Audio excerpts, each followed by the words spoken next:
Hey guys, welcome to the next tutorial for ethical hacking and penetration testing with Kali Linux. In this tutorial I'll be teaching you more about mapping networks and gathering more information about them. So the best tool that we would be using as of now, till now we have used a lot of different tools, but now I would be using something different and it would be the DNS map.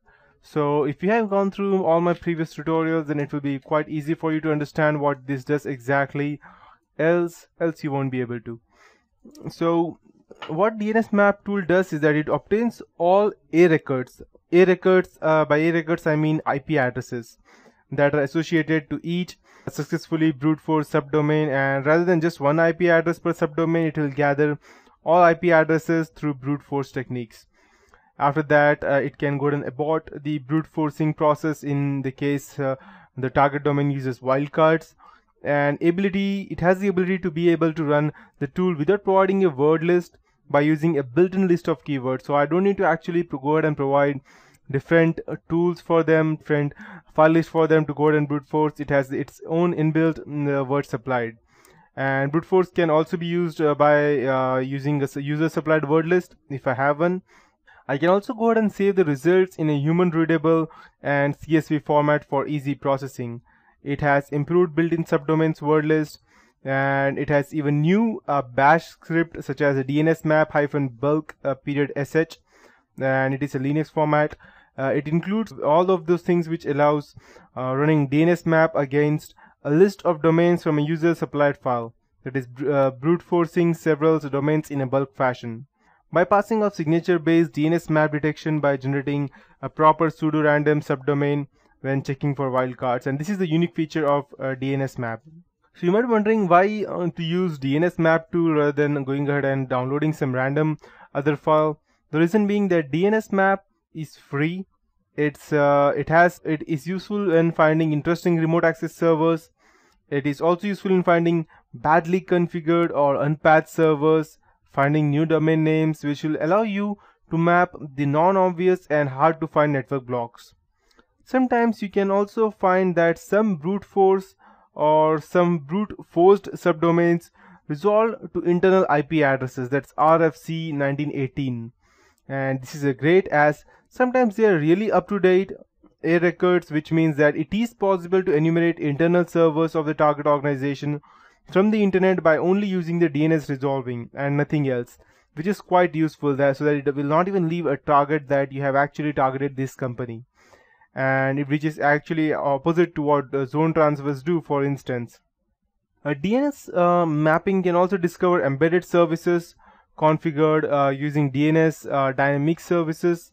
So it has all of these features in total. So now I would teach you how we can go ahead and use this. So again, the same thing: applications, Kali Linux, information gathering, DNS analysis, and we have DNS map over here. So you can see that I can supply my own word list if you want, or the regular list file that it has already inbuilt, and delay in milliseconds as to when it wants to repeat the process. And these are the IPs to ignore, these are the false positives, and the CSV result file, which I don't know what exactly it is. So I'll show you how we can go ahead and gather information. First thing that you need to do is you need to go ahead and select a target. You can go ahead and move to your pentest directory. So I'll just text cd/pentest if I have it. Okay, I don't have the pentest directory, never mind. I will just start it in a random way. So what I will do is I'll just type, let's say, DNSmappGoogle.com. Let's check what we get.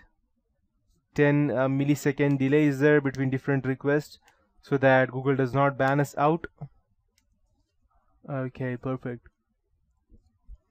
We have the IP address and the IPv4 and IPv6 address of the admin. The accounts for google.com, we have that as well. Let's check what more we get. ap.google.com, good. I believe it has lots of IPv4 ap.google.com IP addresses. This is one way of using DNS mapping using a 10 milliseconds delay. If I don't use the delay, I will get something else. Okay, we have received the billing information. So as we can see that all of these above the DNS map has scanned are all the subdomains of the Google along with the A records, that is the IP address of Google subdomains. Now these IP addresses or IPv6 addresses are the simplest way of using DNSMap. In order to perform a more deep search, there are several advanced options that we can use in DNS tool. So I'll just go ahead and quit this right now, and I'll show you how we can go ahead and use this. I can use the -w to use the word list, or I can use the -r to go ahead and get the regular result list that it has inbuilt the brute force files, CSV as I told you. So examples for using these options would be something like that. If you have a custom word list of subdomains, you can use that, as well as by simply specifying the -w argument and then the path to the word list. So you can just type DNSmap google.com -w and xyz period list period txt and -r /temp/domain bf_results period txt.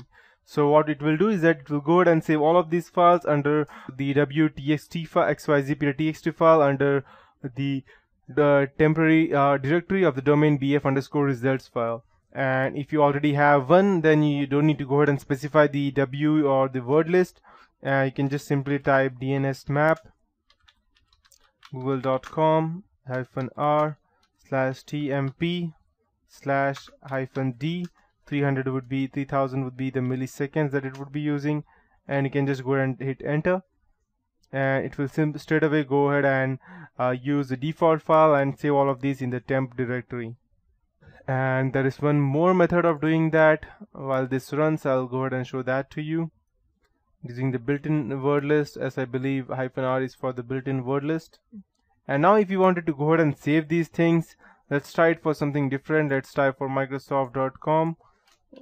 So I'll type DNSmap.com -r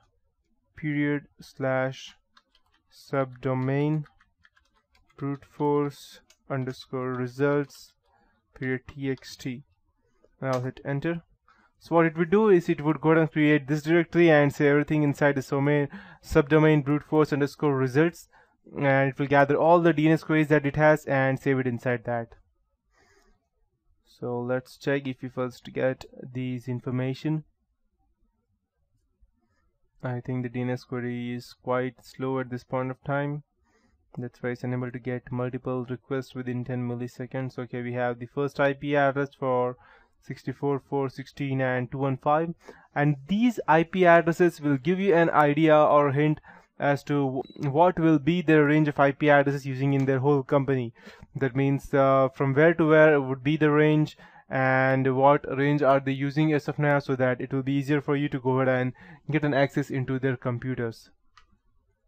So yes, this is how the DNS mapping looks like. So enough with the DNS stuff about information gathering.